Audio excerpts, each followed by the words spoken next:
Assalamualaikum warahmatullahi wabarakatuh. Ini puasa, jadi pertanyaannya harus yang soft, yang menyejukkan. Jadi tadi ada rapat internal yang dipimpin oleh Bapak Presiden dan Wakil Presiden tentang percepatan lahan, penyediaan lahan untuk investasi di IKN. Ya. Beliau menyampaikan bahwa pembangunan di IKN ini akan menjadi contoh. Sekali lagi bukan hanya memindahkan ibu kota, tapi contoh transformasi bekerja yang lebih cepat. Jadi kami, terutama dari otorita, diminta untuk bekerjanya memang bisa menjadi contoh bagi Pemda-Pemda seluruh Indonesia nantinya. Jangan sampai malah otorita ini terbawa sistem langgam birokrasi yang berbelit-belit dan lambat. Jadi justru dibentuk otorita ini untuk supaya lebih cepat. Itu arahannya Bapak Presiden. Oke? Tentang lahan dan investasi, beliau menyampaikan bahwa agar segera diperjelas, dipercepat untuk status-status lahan, khususnya sebenarnya ada dua, lahan pembebasan lahan untuk pembangunan infrastruktur yang prasarana umumnya seperti yang dikerjakan oleh APBN, dan pembebasan lahan, penyediaan lahan untuk investasi.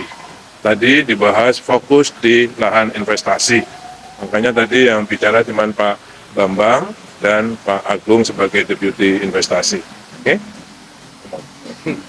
Terima kasih. Jadi yang seperti yang disampaikan Pak Menteri PUPR, jadi ada beberapa hal yang memang kita akan tuntaskan di tahun 2024. Intinya kita ingin melihat bahwa 5 groundbreaking yang sudah dilakukan itu berjalan seiring dengan apa yang sudah dibangun oleh Kementerian PUPR untuk infrastruktur dan kemudian gedung-gedung fasilitas publik, sehingga nantinya akan terbentuk satu ekosistem yang menyeluruh, istilahnya begitu, di dalam kawasan inti pusat pemerintahan yang akan bisa menjadi model untuk pengembangan selanjutnya dari IKN ini ke depannya.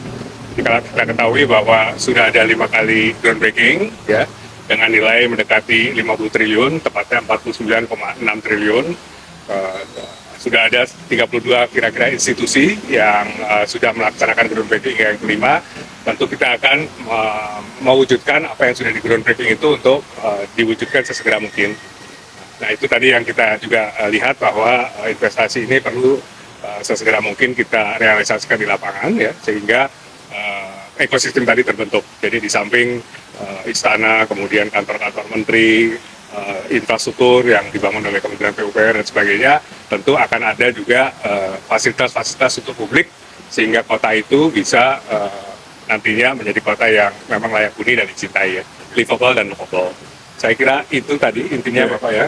Ada 2 hal yang diarahkan oleh Bapak Presiden, khususnya untuk kesiapan lahan untuk investasi, okay? Dan percepatan investasi. Karena beliau banyak mendapat keluhan-keluhan dari investor tentang kecepatan investasi di IKN. Alahannya beliau ada 2. Pertama, agar disediakan desk untuk pengaduan investasi, investor, dan juga agar disiapkan PIC untuk menangani atau berkomunikasi dengan investor. Jadi apakah satu PIC untuk satu investor, apakah satu PIC untuk 5 investor, atau satu PIC untuk 10 investor. Sehingga investor itu bisa komunikasi intens dengan pejabat IKN itu yang namanya PIC itu. Ya, itu satu. Ya. Sehingga karena beliau melihat mungkin ini ada kurang intensnya PIC. Pak Agung sudah melaporkan pelayanannya dengan baik, tapi mungkin dirasakan masih kurang intens. Makanya beliau menyarankan atas juga saran Bapak Menteri Investasi, pengalaman beliau mempercepat penanganan investor. Tunjuk investasi, PIC, untuk menangani para investor itu. Yang kedua, lahan bagi investor, agar segera ditetapkan statusnya. Kemudian juga tadi sarannya dari Bapak Menteri Investasi yang juga disepakati oleh Bapak Presiden, beli. Jadi tanahnya dijual, harganya ditetapkan oleh otoritas, asal tidak melanggar aturan. Itu juga kalimatnya beliau. Kerja cepat, tapi tidak melanggar aturan. Ya, dua hal itu ya tadi yang diarahkan oleh beliau, dan beliau akan monitor ini ke depannya. Pak Agung, mungkin ada tambahan? Oke, Oke, terima kasih semuanya. ada pertanyaan?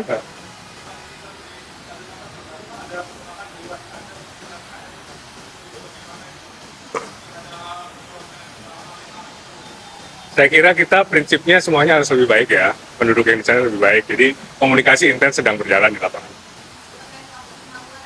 Iya, jadi kita ada forum-forum yang melibatkan masyarakat sekitar situ, tokoh-tokoh masyarakat, kemudian juga para mereka investor yang baru masuk ke situ, itu juga kita juga ada forumnya.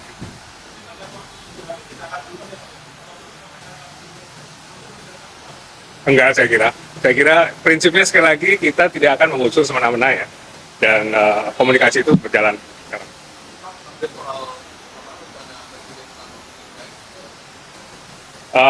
Belum ada arahan terakhir dari beliau, tapi kalau kita lihat pada waktu kita di glamping terakhir, beliau akan pindah kalau airport dan tolnya sudah beroperasi.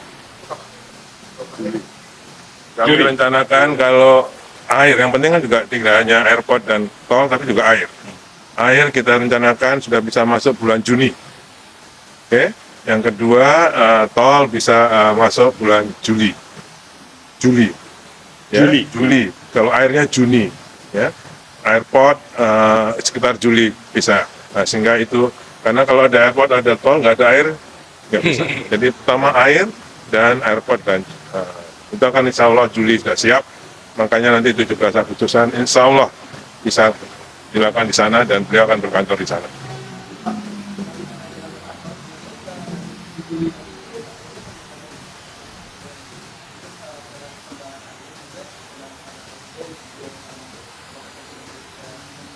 Kalau Istana Wakil Presiden baru akan dibangun, ya masih lelang, jadi masih dibangun.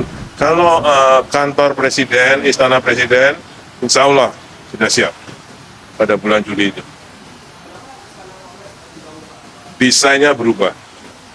Oke, total waktu lelang pertama kami dengan desain yang juara sayembara pertama, tapi setelah dicek Pak Presiden, beliau melihat perlu direvisi, sehingga kita revisi. Nah itu nanti kita lelang ulang atau enggak itu nanti.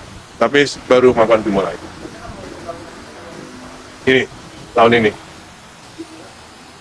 Saya belum informasi pastinya. Mudah-mudahan ya bangsa Juni Juli baru.